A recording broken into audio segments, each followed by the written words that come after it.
remote is on the table. Pointed at the camera. Not the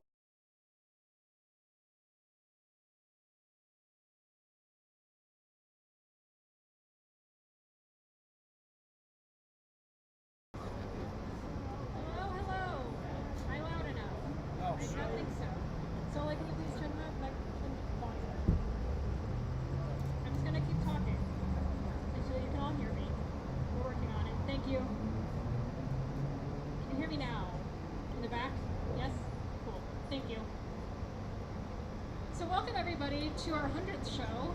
I did not realize this was our 100th show until I started sending out emails. So thank you all for joining us over this journey of rather a long time.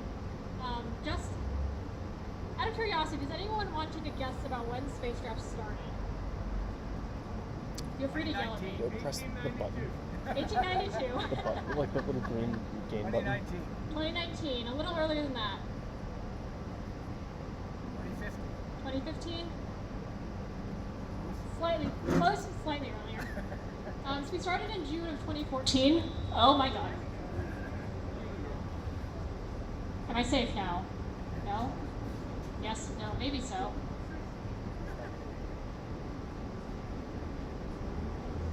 Am I going to blast everybody's ears out of my trouble? The trouble is very, very high. I'm so sorry about this. It would not be spacecraft without technical difficulties. Okay. They don't sound too good, maybe not. Something to unplug. I'm so sorry about this. Okay, there we go. Okay, now we can get started. So as many of you probably know, Space Drops is part of an international network called Astronomy on Tap. I think it's fine. Where astronomers from all around the world give these talks to the public in an effort to share our love of space with you all. I think it's fine. It's been quite a while since I've done this, so I apologize, I'm out of practice. So, as you may know, we have a train track here. You may have heard the 2 trains in the span of 15 minutes passing. You were sitting here about 15 minutes ago. So here at Space Drops, we have a special tradition that other Astronomy on Tap venues do not. If a train comes by, and in particular if it's so loud you can't hear the speaker, we kill the time by raising our glasses to the train, toasting it, and saying choo-choo. Choo-choo. Hopefully we will not have to do that so many times during the show. So I am Lily Whitler. I'm a PhD student at the University of Arizona. I'm joined here by several of my co-organizers, all of whom are also Astro PhD students. A side note, if any of you from LPL or NORLab or Optics and want to help us, we would love to have you. So, yeah, we're here to make the show fun. Feel free to come up and talk to us at any point, ask us questions, and I'm going to volunteer the speakers to also do that. So we have a merch table over here. Feel free to come up and talk to us at intermission after the show. We would be happy to take your money and give you things in return. We are joined tonight by the University of Arizona Undergrad Astronomy Club. They have some telescopes set out by the train tracks. I believe that they will be looking mostly at the moon because it is very, very bright. You can't see anything else. But also possibly at Saturn and Alberio, which is a binary star system. So I encourage you to go out, check them out, and have a good conversation with them during intermission or after the show. So this show is 2 talks. We'll have 2 20 to 30-minute talks, hopefully closer to 20, interspersed by a 20-minute intermission. When we reach the end of the first talk, I will tell you when to come back after the intermission. So without further ado, I'm going to introduce our first speaker, Wes Tucker from LPL, who will be talking to us all about Venus. Everyone. I just want to, before I start, I want to make sure I included some trivia, or a single trivia slide. Are there prizes associated with the trivia slide? Okay, just so everyone's aware. But there will be one trivia question with rewards for whoever answers it. But yeah, my name is Wesley Tucker. I'm a postdoc at LPL. I'm really excited to talk to you about Venus and the volcanoes and these volcanic features called coronae. And I'm really excited to be doing it with a beer in my hand. Normally when I talk about space with a beer in my hand, I'm cornering someone and telling them why Pluto's a planet. So it's nice to have willing participants this time. But anyways, moving on. So before we get into the surface of Venus, there's something pretty striking that gets in our way, and that's the Venusian atmosphere. So the atmosphere is mostly CO2, 96%, causing a runaway greenhouse effect. Sulfuric acid clouds. We have pressures, because of all that atmosphere, at the surface are 92 times the pressure that we have at the surface of Earth, which is about the same as 3,000 feet below sea level. But also because of the runaway greenhouse effect, temperatures at the surface are 870 degrees Fahrenheit-ish. So it is a truly hellish surface, and also gets in the way of us studying the surface in a pretty significant way. But despite this, we, as in humans, we have actually sent spacecraft that have successfully landed on the surface of Venus and sent back some data. So I'm just going to jump straight into trivia time. And the first image ever captured from another planet was from Venus. But the question for trivia is, what was the name of the mission? And before, I do have multiple choice, don't worry, but I wanted to give someone a chance. Okay. So your options are A, Voila, B, Vega, C, Venera, or D, Viking. Wait, we got a hand right here? Viking is incorrect. Yes? C, Venera is correct. That is true. So Vega is another mission that went later. Viking is a Mars lander, so very close. Voila was the name of a fake study that I made in grad school for Venus. But yeah, so this one on the top here, Venera 9. The Soviets, during the 60s through the 80s, spent a lot of their scientific funding on trying to understand Venus. And in 1975, they successfully landed Venera 9 on the surface, and it lasted not very long, less than an hour. I don't remember the exact time, but it was able to snap one photo, this one right here on the top. Make sure I don't get the right. There we go. This one right on the top here, and send it back to Earth. And they would always send 2 missions at one time. So right on its tail was Venera 10 that also successfully landed and took another picture. And they were successful a few more times.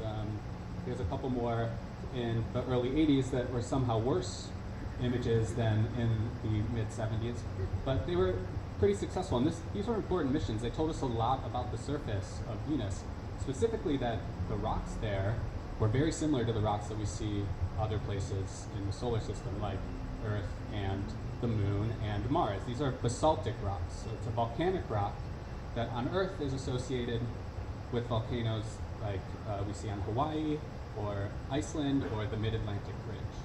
So that's a whole, a big piece of information that we were missing before these landers were able to send back these data.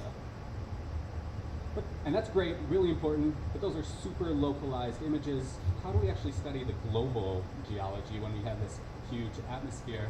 And we do that using radar imagery. So when we use something called synthetic aperture radar, we get an image that looks like this back to us. And what it records is not really an image, I put image in quotes here, because it's actually telling us about the surface roughness of Venus.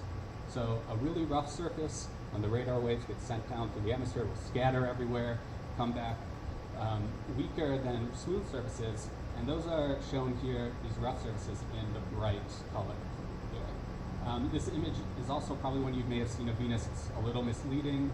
Venus's rocks are not orange. This is just colorized because of artistic reasons, I suppose. But I'm going to be showing you a few images of the surface going forward, and just so you know, if you see light colors, that means that surface is rough. If you see dark colors, it means that surface is smooth. And so luckily for planetary geologists like me, lava flows in synthetic aperture radar often come back as radar bright. So you can see here a whole bunch of white on this images, which are all lava flows. And this is a feature called Ubistet fluctus, and fluctus is the dirty sounding term that is actually just the planetary name for a flow field. And I know there's no scale on this image, so it's kind of hard to tell how big it is, but just for reference, here's Arizona overlying it. So this is a huge flow field of lava. And there's a handful of these flow fields, these flucti, on Venus.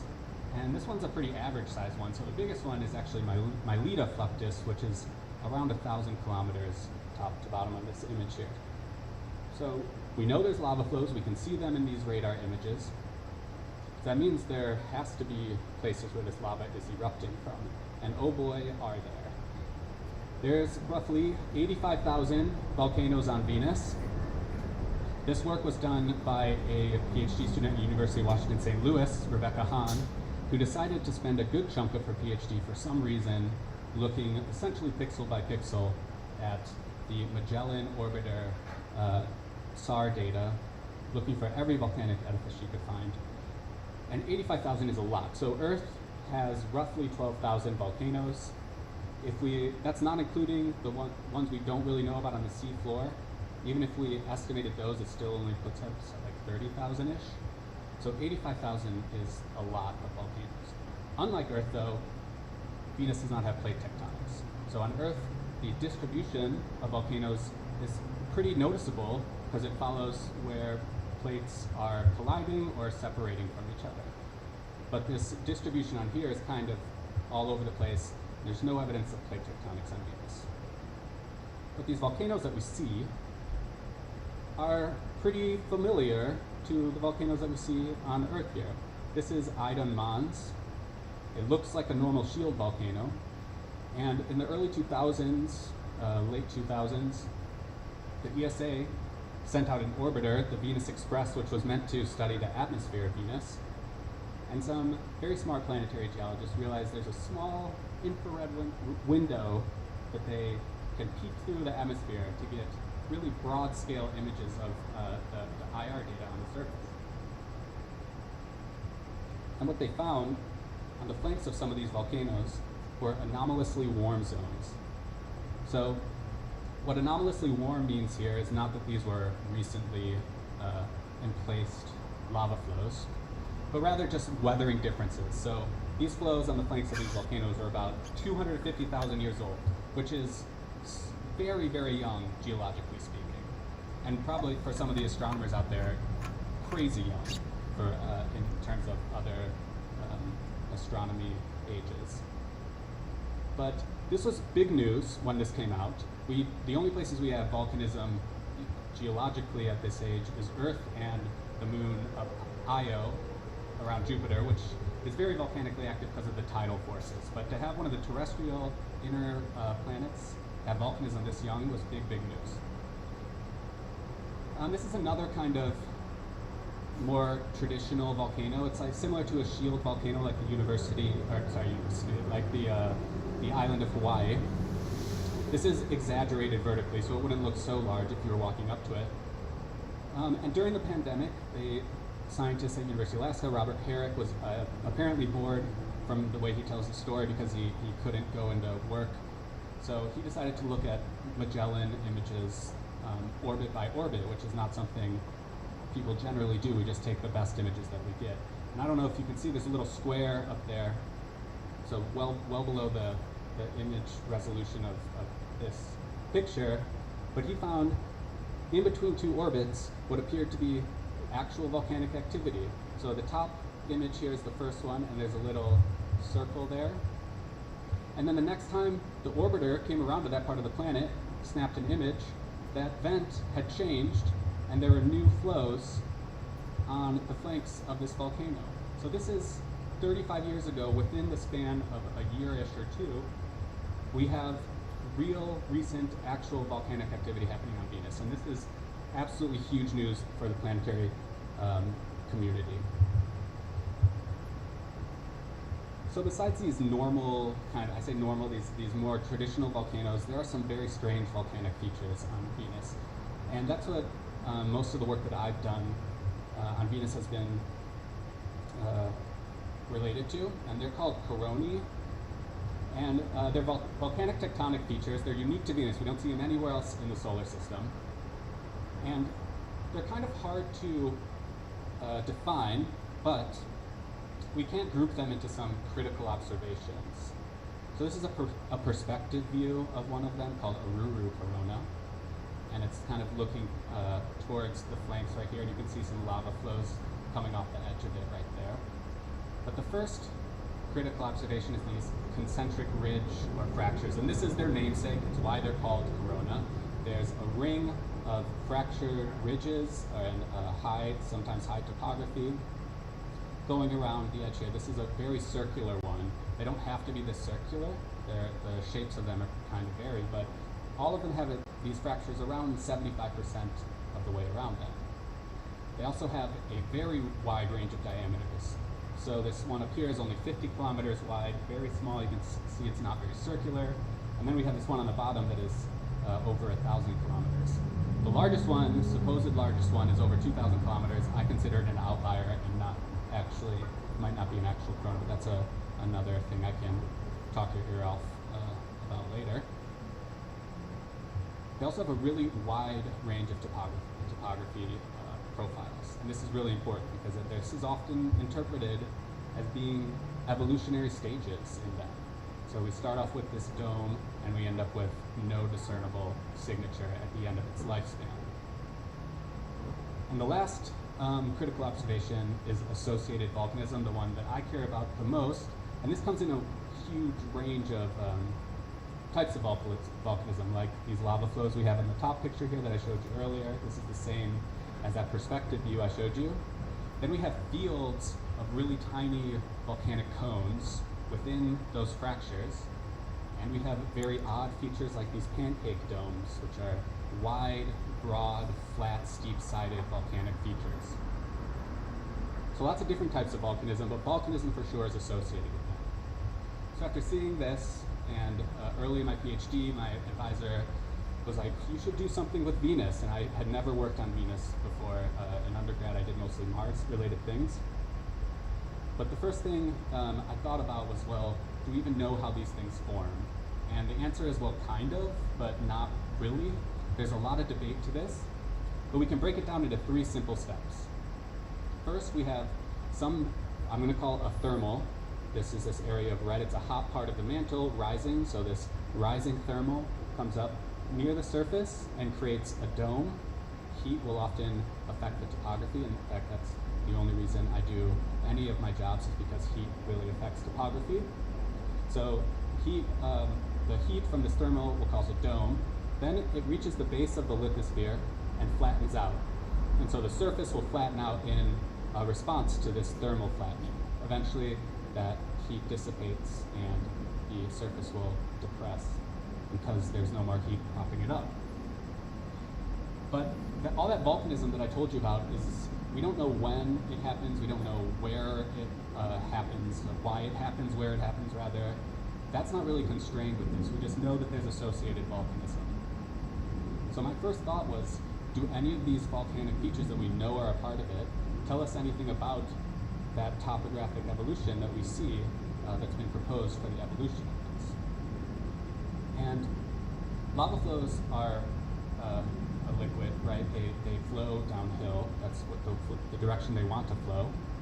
So because they flow downhill, they're going to record the slope of the topography at the time that they erupt. And they also have directional indicators outside of the topography that they're on. That's super important. They have what are known as disk tributaries, which are the opposite of a tributary, like you might expect. Instead of streams flowing into a larger stream, they will branch out and create new flows adjacent to it. And they also have these lobate flow ends when they reach the end of their flow. So these are both directional indicators outside of the topography that they're on.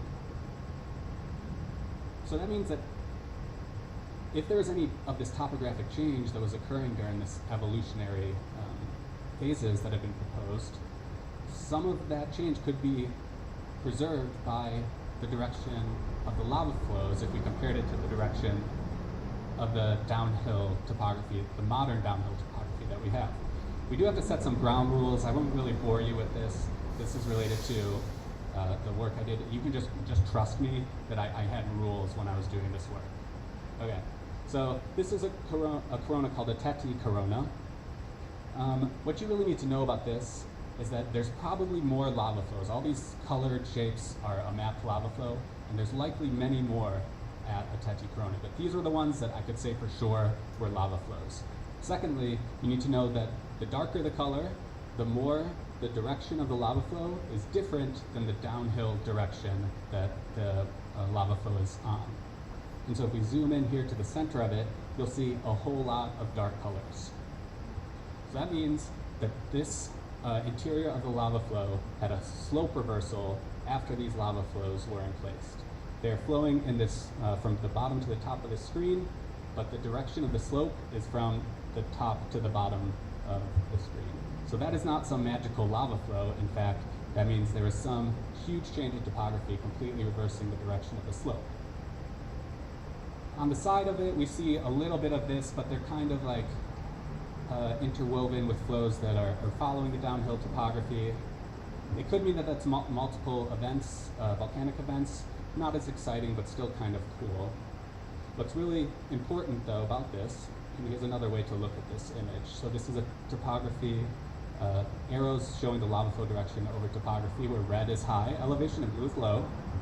And they all seem to originate from this area in the bottom part of the corona. And if you can see, there's a bunch of white, radar bright lines radiating from the center of this. And when you lift up a planetary surface from below by, say, a thermal, and you create a dome, the type of fracturing that occurs is this radial fracturing. So that gives us a volcanic timeline to these coronae that we didn't really have before. You have this initial dome that forms, which we suspected was a thing that happened. Now we have observational evidence that that's likely the occurrence, and that eruptions happen from those domes.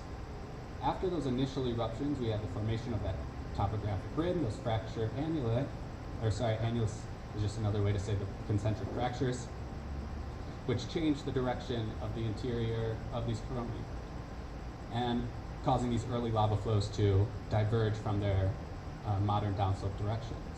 And then the opening of these fractures allows for new magma ascent pathways, so magma will no longer, when it's underground, it also wants to find the easiest way out of ground. And if you're opening up a bunch of fractures along the edge, changing the stress state, volcanic activity is going to move towards the easiest path to the surface, which is then the fractures.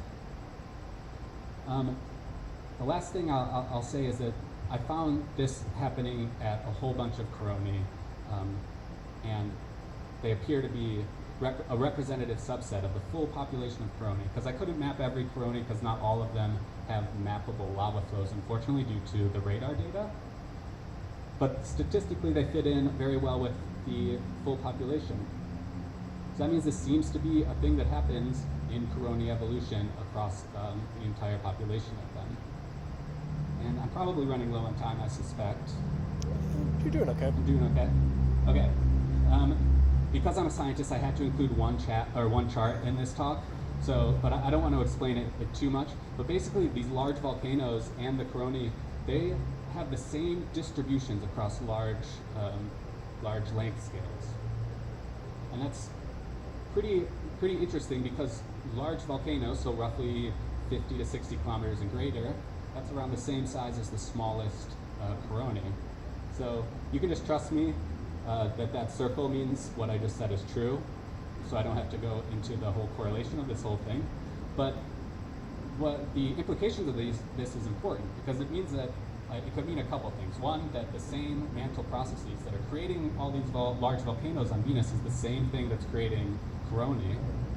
Or my more preferred interpretation is that coronae are a side effect of large volcanoes being formed, which is really important for understanding how heat deep within Venus is moving around. And so we're finally going back to Venus. This is incredibly exciting. Da Vinci and Veritas are NASA-funded missions that are going back. Veritas is kind of an updated version of the data that we currently have from the early 90s. It's going to revolutionize what we know about the surface. Da Vinci is an atmospheric probe, and the last time I talked to one of the co-Is of the team, he was confident that it'll last for more than 5 seconds once it hits the surface, so that's pretty exciting. And then the ESA is also sending Envision, which has some NASA instruments on it that's also going to be studying the geology.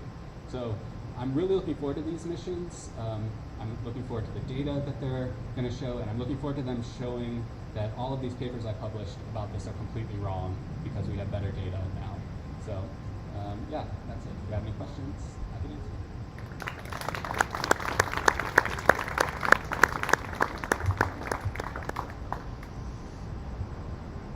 Yes? What's the mechanism that's keeping the interior of Venus hot? The lack of plate tectonics. So, oh yeah, sorry. To repeat the question, he asked, what's the mechanism that's keeping the interior of Venus hot, right? And all planetary bodies that are about the size of Earth, that formed around the size of Earth, should have the same remnant heat from when they were formed, and all that heat wants to get out. On Earth, it does it with plate tectonics. It's actually a very efficient way to release the interior heat. Venus doesn't have plate tectonics, so it needs a way to get rid of all that heat. And there's a couple hypotheses about why or how it does that. One of them is catastrophic resurfacing, which interestingly, the surface of Venus via crater counting is only about 500 million years old, which is very, very young. We have essentially some event or an ongoing event that has been constantly resurfacing Venus since about 500 million years ago. And so the interior is still losing heat, and it's doing it through all this volcanism that we see.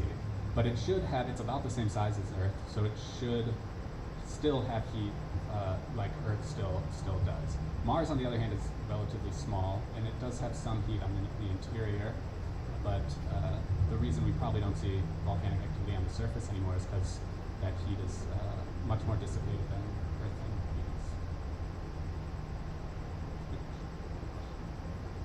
Sure. Hey, does Venus's low rotational period have any impact on its trade? It's a really good question. So he asked if Venus's low rotational period has any effect on its ability for volcanism to occur. Is that kind of what you're saying? Yeah. I have zero idea. I would suspect not. I don't know. It's an interesting question. I don't know how much rotational speed affects the heat on the interior. It's an interesting question. Yes.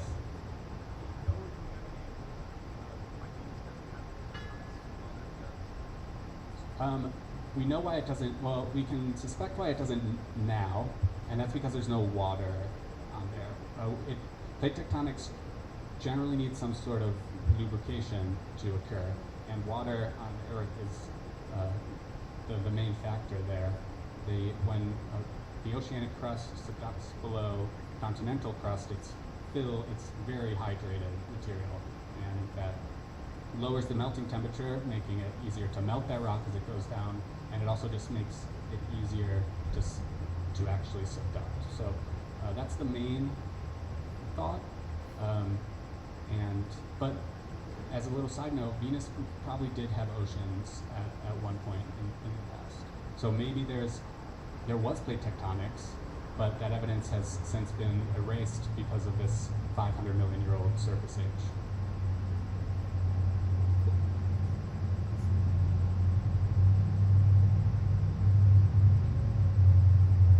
All right, thanks so much. Thank you so much for that fantastic talk. I had no idea Venus was that complicated. Maybe I should have guessed. So we are now going to go on our 20-minute intermission. Feel free to come over, talk to us at our merch table, go out and check out the telescopes that Astronomy Club has out near the railroad tracks. Please make sure, if you get a drink, to tip your bartender. Borderlands is very kind to let us have the show here for the last 10 years, apparently. It is now 7:59, so let's just call it an even 8:20 to be back for our second talk.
welcome back from intermission. So without further ado, we're going to get started with our second talk, which will be given by Steward postdoc Michael Jones, who will be talking about finding galaxies that are perhaps less obvious than you might think. Hey, thank you. Hi, everybody. So I'm Mike Jones. I'm a postdoc at Steward Observatory, and I work on dwarf galaxies. So here I have two Hubble Space Telescope images of some very low-mass galaxies that are off on their own in isolation. And I'm going to, throughout this talk, explain why we're interested in these objects and how we find them, and what we think we can learn from them. But before I start, those galaxies that I showed are pretty low-mass galaxies, but they're not the very lowest mass galaxies that we know of. So in the past few years, there was a class of objects discovered called ultra-faint star clusters. And now, sort of in the last year or so, some astronomers think that these things are really the very, very lowest mass galaxies that we know of. And so I just wanted to start off with a trivia question right away. If anybody wants to guess, roughly how many stars do you think is in the smallest one of these things that we know of that we think is a galaxy? So option A is 1 billion, B is 1 million, C is 10,000, and D is 100. So roughly, what do you think? Sure. Yeah. B, 1 million? No, that's incorrect. Let's go with that. It is not C. No. Yeah, let's go here. Sorry. It is D. It is 100. So third time lucky. Yeah, so these things are actually kind of incredible. We're still not really sure if they're actually galaxies or not. It's still active research, and I will show you an image of these in just a second. But to give that a little more context, I'm going to talk about sort of how many stars various different types of galaxies have. So this is the Andromeda Galaxy, sort of our nearest neighbor analog of the Milky Way, and a galaxy like this has, a few hundred billion stars. So we're going to put this at the top of our scale here, which is 10 to the 11, so that's 1 with 11 zeros after it. That's roughly how many stars a galaxy like Andromeda has. If we go 100 times less massive, this is the LMC, or the Large Magellanic Cloud. It's one of our nearest neighbors. And that has around 1 billion or so stars in it. And these two galaxies, I think the first written record of them is around 1,000 years ago, but probably people have known about these galaxies for millennia. So they didn't necessarily know what they were, but they knew they existed. But if we go, say, another factor of 100 further down, then this is a galaxy called WLM. It's also fairly nearby, sort of in a cosmic perspective. And this galaxy has sort of tens of millions of stars and has been known for about 100 years. Then if we go a little bit less massive, even, then this is a galaxy called Leo-P that only has around 1 million stars. You can see some of the blue ones here, but the galaxy actually extends all the way like this. This one has only been known for about a decade. Then we can go even further down to around 100,000 stars. And hopefully you can still make out there's a galaxy that just looks like some splodges in the middle here. So this is a galaxy called Tucana B that was discovered 2 years ago. We can go even lower, so down to just a few thousand stars. This is a very nearby galaxy. This one has been known for maybe 20 years, I think. And the reason you can see it at all in this image is because it actually has a star cluster right at the center. But lots of these stars throughout the image are also part of this galaxy. And then if we go really, really far down to that galaxy that I was mentioning just a minute ago, this is Unions 1, which is very recently discovered, and as I said, we're still not quite sure what the nature of this object is, but some people think that it is a galaxy, and it has a grand total of 60 stars. And most of these stars are less massive than the sun, so the total mass in stars of this galaxy is about 20 times the mass of our sun. That's the whole galaxy. So that's as low as it goes, as far as we know. So if we go back and review this scale, at the top we have things that are kind of like the Milky Way. They have about hundreds of billions of stars. Sort of from a billion to a million stars, these objects are usually called classical dwarfs, and classical because we've known about most of them for a long time. And then if you go lower, so like a million to tens of thousands or 1,000 stars, these are sort of the 21st century discoveries, the ultra-faint dwarfs, and then below that, who really knows exactly what's going on. But the galaxies I'm going to be talking about in this talk are the lowest mass galaxies that we know about off on their own in isolation, and these are things that are sort of in this range from about 1 million to 100,000 stars. So that's the range that I'm going to focus on for the rest of the talk. And if we look at these two objects that were the two examples that I showed, these are kind of the two ends of this this population. So Liope on the left has around 1 million stars. Canopy on the right has 100,000 or less. So these galaxies look kind of different. So does anybody want to volunteer something they think about these galaxies that looks different that might be important? Anybody want to volunteer to something? Yeah. There's a lot of star formation in Liope with blue stars. Yeah, great. So there's a lot of these young blue stars in Liope, so it's actively forming stars, and this one just has sort of old orangey red stars. Okay, yeah, that's a good point. That is probably the most important difference. Anybody want to volunteer any other difference? Okay, so yeah, that's the main difference is really that there's this young star formation in Liope. This galaxy also looks kind of irregular, whereas this is sort of a spheroid. It's very circular in shape. And then the last one's kind of a cheat because you can't see it in this image, but from other data we know that Liope actually contains a lot of cold gas, and that's what it's allowing it to form stars, that it has this cold gas, whereas Tucanoby doesn't have any gas, so it can't form stars. But that one's kind of a cheat because you can't actually see it directly from this image. And these two galaxies, they only have a difference in their mass in stars of about a factor of 10, and that might sound like a lot, but remember that scale that we looked at, it went from like 100 stars to 100 billion, so a factor of 10 is really not that much. Yet these two galaxies look quite different, one with all the star formation and one with none. So what's going on here? Why are they so different if they're not that different? And to understand that, we really have to go back to what's happening in the early universe.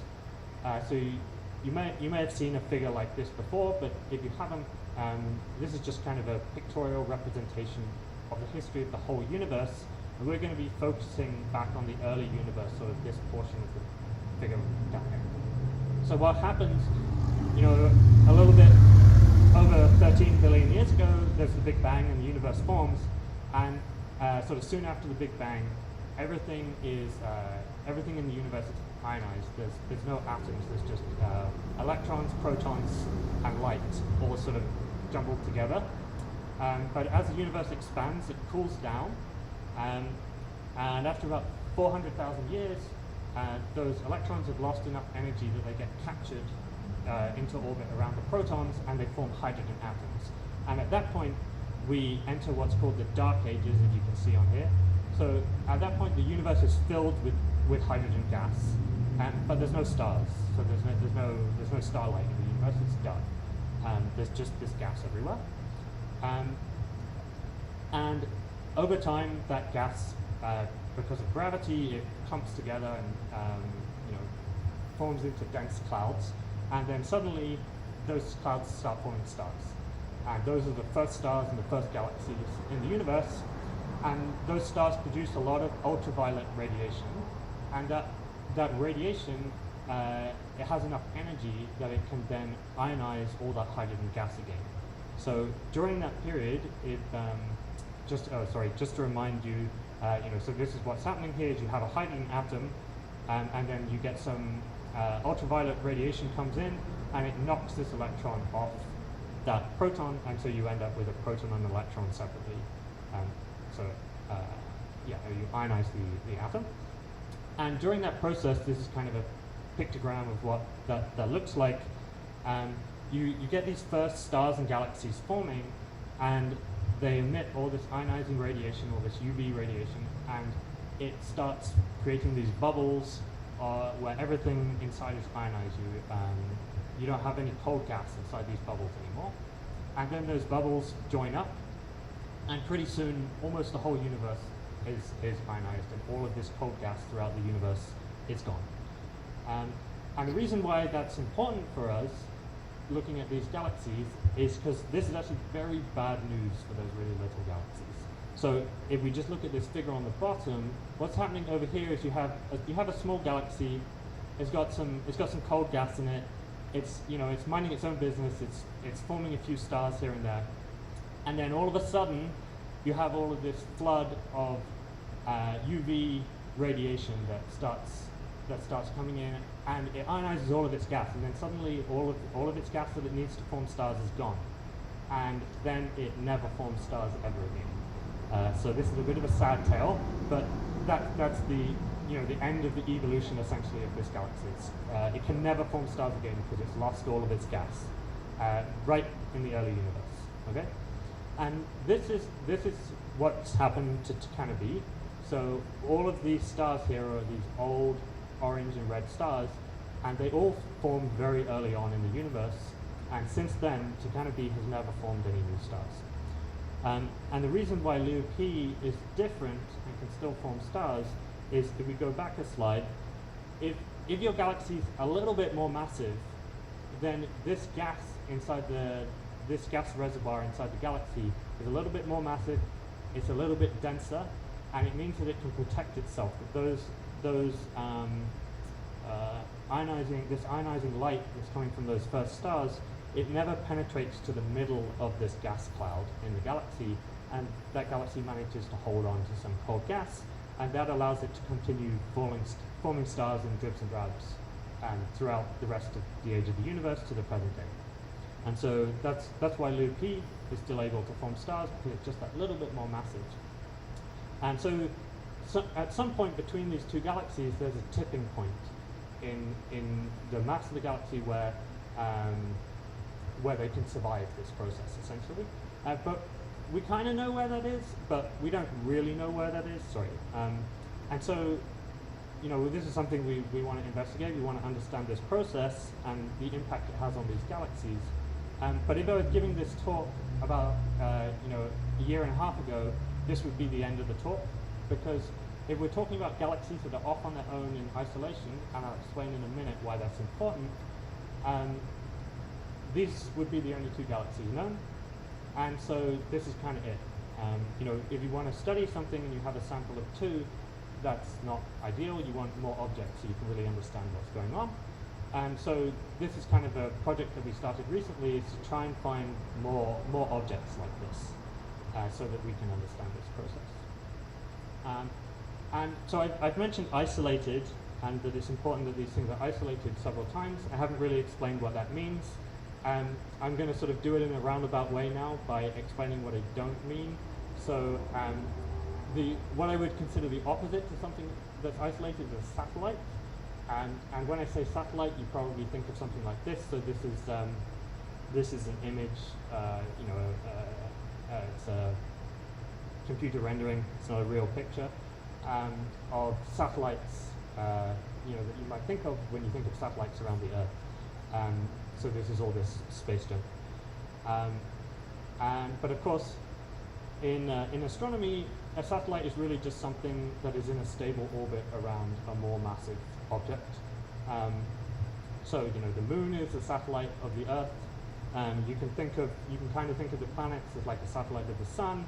The sun is kind of like a satellite moving around the center of the galaxy, and even our galaxy itself has satellite galaxies around it. So a lot of those galaxies that I mentioned at the beginning of the talk, they are actually little satellite galaxies that are in enormous orbits that are, the sizes of those orbits are hundreds of thousands or millions of light years across. But these galaxies are orbiting around our Milky Way galaxy or around the Andromeda galaxy. And so all of these objects in this figure, except for these two big galaxies, I would consider them to be satellite galaxies. And that's not what I want. I want something that's off on its own, doing its own thing. It's not next to some other big galaxy. And the reason why that's important is because when you look at a group of galaxies, things might look simple. So this is M81 and M82, which is a system that's not so dissimilar from our local group of galaxies. And it looks, it looks kind of simple. There's a big galaxy here. There's a slightly smaller galaxy there. There's not that much going on. But when you look at this system in gas, so I'm now going to show you another image where it's a composite image, so it looks kind of weird. But the blue in this image is the gas in this system, okay? And this is it's all over the place. So these two galaxies are clearly interacting. There's a third galaxy over here that's also pulling the gas out. There's just gas streaming everywhere. And if you imagine that you're a little galaxy that's orbiting around in the system, you're going to be colliding with all this gas, and these other galaxies are going to be, their gravity is going to be tugging on you, and it's going to have all these weird effects. So if you want a simple situation where it's easy to understand what's going on, you need to find galaxies that are off on their own in isolation. And so now finally, I'll get to the part of the talk where I tell you how we're doing this. So these are the two galaxies that I've been talking about, Leo P and Tucana B, and we want to find more of those objects. And we're very lucky because there's these big public data sets, these sky surveys. So this map that I'm showing you is the map of the sky, and wherever there's colored in, there are images of the sky. So actually all of these two images come from this set of surveys that are called the legacy surveys. And these were created by a few telescopes. So this is the Blanco telescope down in Chile, which did the southern portion of this map of the sky essentially. And then these are two telescopes up on Cliff Peak, and they did the northern portion. And so we're going to use these images basically almost wherever you look in the sky, you have an image like of similar quality to these where you can look for these galaxies. So we're going to look across this whole survey to try and find more of these. And the way we do that is we start with a process that was actually created for an entirely different project. It's called smudges. It was looking for things that look like this, so like smudges, so it's very appropriately named. And what we do is we take an image, so this is sort of the raw image over on the left here, and anything that's a bright source is subtracted, and then we get the image on the left, and you can see, because we've sort of zoomed in on it, that there's this smudge here, and that's the kind of thing that we want to begin with. We want to find, and the easy way to make that pop out is actually if you just blur this image and you progressively blur it so it gets more and more blurry. When the scale that you're blurring at is pretty similar to the size of your galaxy, then it actually really pops out really clearly. So you can write a computer program to do this data manipulation to find these things, and you can just run it on the whole sky. So that's what we did. And the downside is that this gives you a few million objects. And that's I'm not going to look at a few million objects, so that's way too many. And actually most of these are not what we want at all. Most of them are just things that went wrong with the data. They're bright stars, they're background galaxy groups. They're not what we're interested in. So what we did then was we gave this to a machine learning tool, and it's essentially exactly the same as things you may have seen on the internet, something where it can recognize if there's a cat in an image or something. It's literally the same tool, but instead of giving it pictures of cats, we give it pictures of galaxies.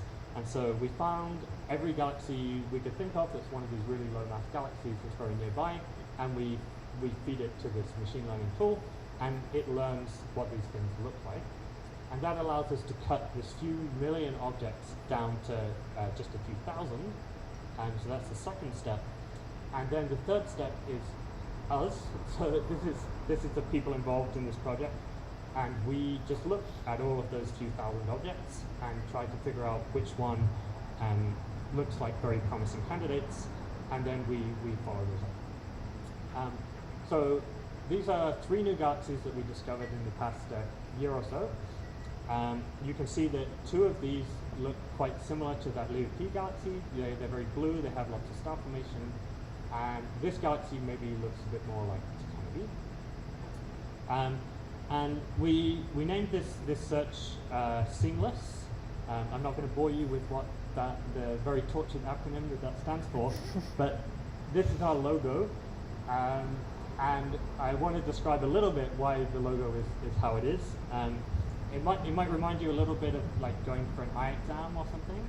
So if you have you're looking at the eye chart and trying to read those letters, and then if you move further away, then the letters get a bit more blurry. You move further back, the letters get even more blurry, and that's exactly what we're showing here.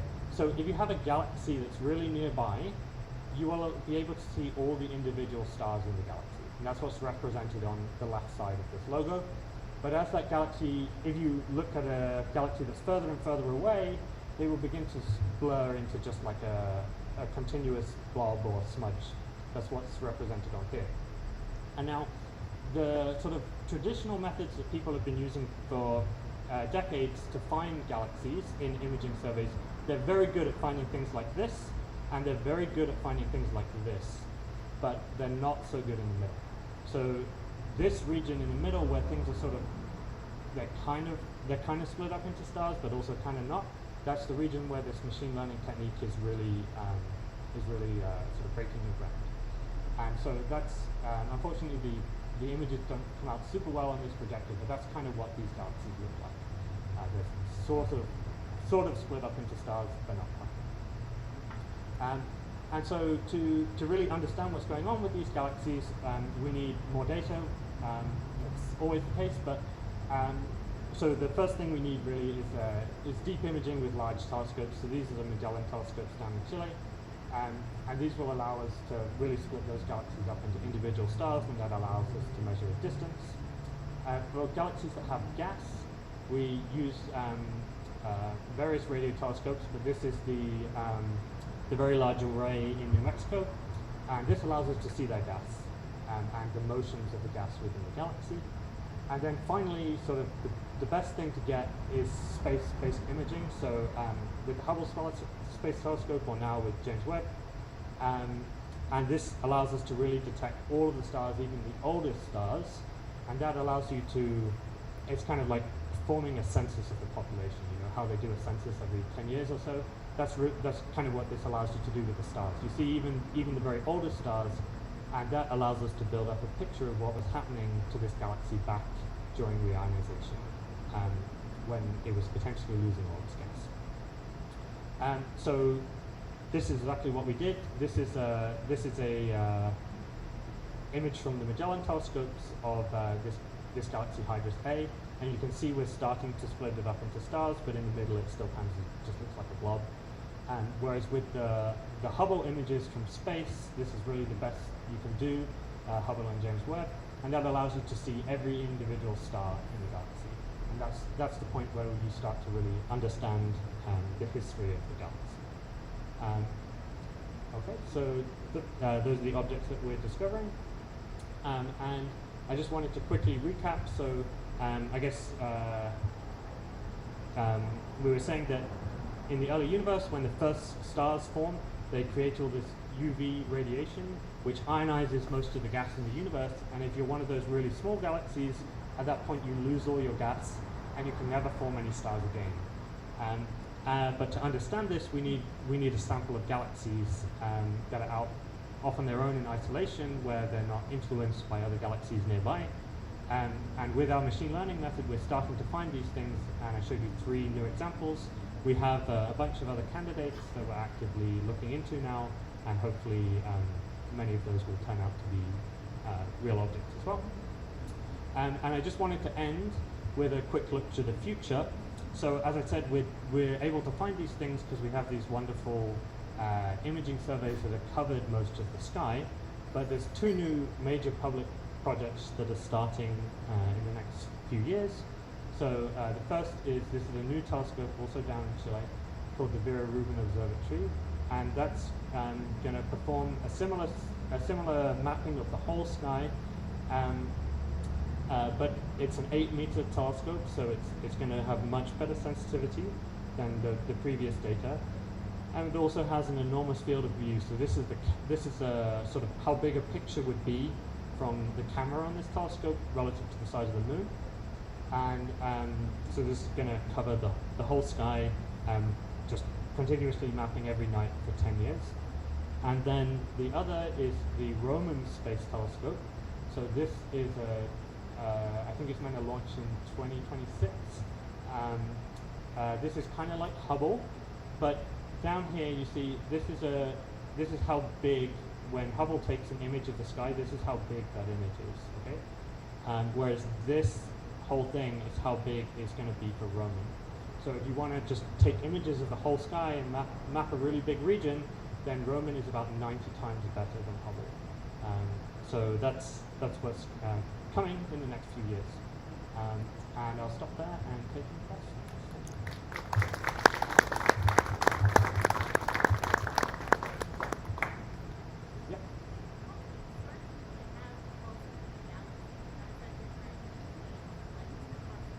Yeah, so the question was, how many stars does something need to have to call something a galaxy versus a star cluster? So it's not actually really about the number of stars. So there are star clusters that have like hundreds of thousands of stars, so that are bigger than some of these galaxies. The real distinguishing factor for a galaxy is that we think that galaxies have dark matter, and what that means is, in practical terms, is that if you look at how fast the stars are moving, then they're moving so fast that they should just fly apart and completely, break up and disperse into just individual stars rather than an object. And so galaxies need something else holding them together, whereas a star cluster, the stars themselves are enough to hold them together. That's the real difference. Yeah, there's a question about that.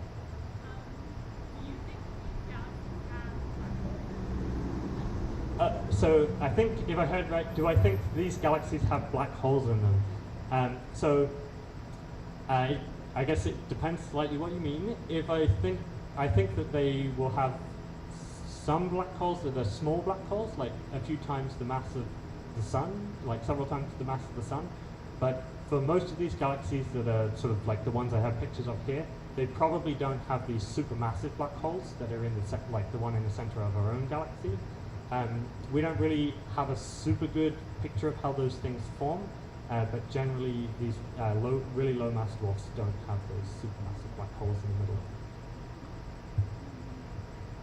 I guess there's 2 questions over there. What's the age range of the galaxies? Are they all very old or very young, or is there a wide range of ages? Yeah, so the question was, what's the age range of the galaxies? So I guess if I go back a few slides to where I had Leo, these are fine actually. So you can see in this galaxy there's also these blue young stars, and these ones there's only the red stars. And so in some sense this galaxy is younger, but even a galaxy like this, it still has all of those really old stars. So it's kind of like a galaxy like this, but it also has the young stars on top. Okay, so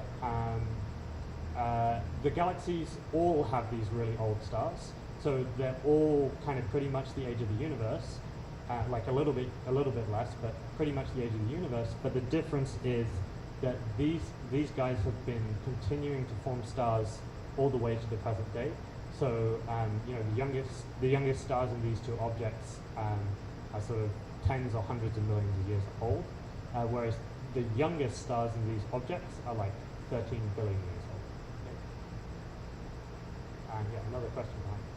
What kind of timescale does the reionization occur on? Yeah, so the question is what time scale does the reionization occur over? So that I don't have a good answer to that. I'm not sure if anybody has a good answer to that. So that's kind of that's one of the things that, for example, the James Webb Space Telescope is supposed to help with. This is not really my area of research, but people are looking, they're looking for those first galaxies that are responsible for driving that reionization. And so, maybe in a few years we will have a better idea of that. Oh, yeah. Kind of a complicated question. Sorry, Are any of these now? just wait. Choo-choo!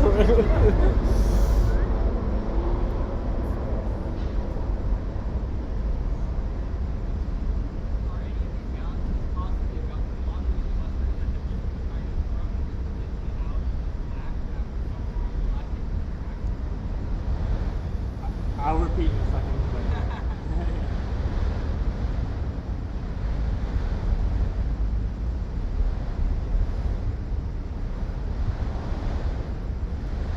So close. So close. oh, okay. Okay, I think it's gone now. No, there's another one. Anyway, so I'm just gonna go for it. So the question was, are some of these galaxies potentially globular clusters that something has happened to? It's like thrown them out of whack.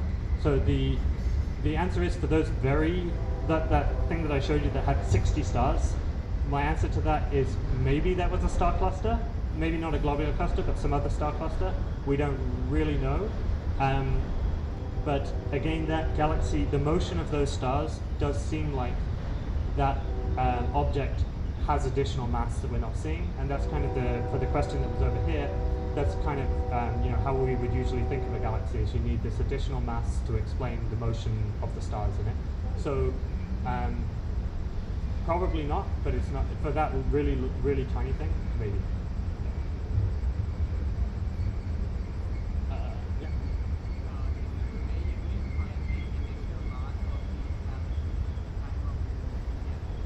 Sorry, can you be louder, please?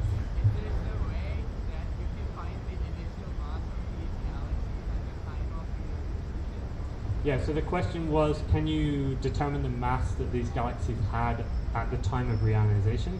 And so the way you can do that is kind of what I was saying. If you get these kind of images where you're seeing basically every star in the galaxy. Actually, the Hubble images are not quite deep enough to do this. We really need James Webb images, which we don't have yet. Then you can see the very oldest stars, and you can work out sort of how that galaxy has built up its population of stars over time, and then you can work backwards to what it would have had at reionization. Oh, is there time on that? Yeah. Okay. Yep. So for all of us who are here on a regular basis, we hear all the talking acronyms. What is your acronym? Oh, my acronym for seamless. It's the so it's the semi-automated machine learning search for semi-resolved galaxies. And there's some extra things in there, some extra letters, but we don't worry about that too much.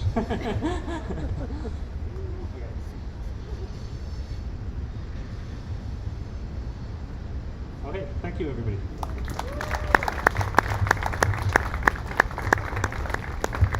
Thank you so much, Mike, and thank you for being a good sport on the train.